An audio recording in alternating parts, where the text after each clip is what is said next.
Allah tukwebaza olw'obuwangazi bw'omuwadde okutuuka ku myaka 56. Ayi Allah tukusaba obeere ng'omukulembera mu byonna, omukozesa ebirungi nga byemukozesa ebbanga lyonna.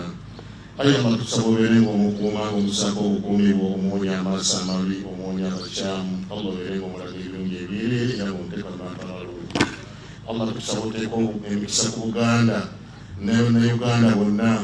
Allah waffe nga tuli wano mu maaso g'abeene, tukusaba Allah waffe gwenyini bw'ossa emikisa gyonna ossa ekisa mu bakulembeza okulembera eggwanga babeere nga bakutusaasira.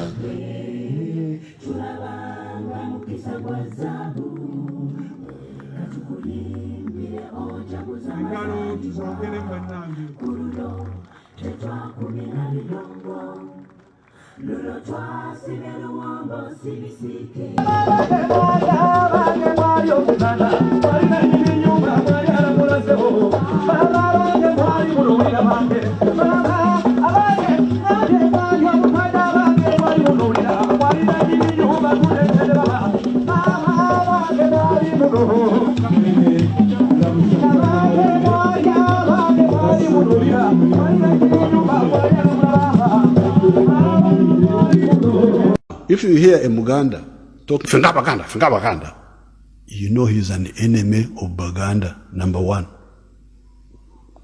And secondly, an enemy of Uganda and an enemy of Africa.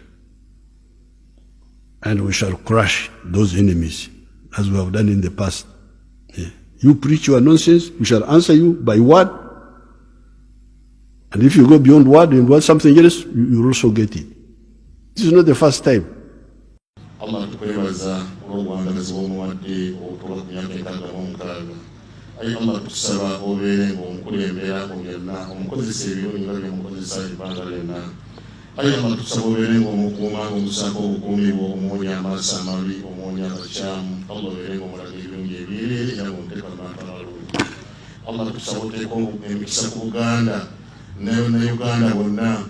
Allah waffe nga tuli wano mu maaso g'abeene, tukusaba Allah waffe gwenyini bw'ossa emikisa gyonna ossa ekisa mu bakulembeza okulembera eggwanga babeere nga bakutusaasira.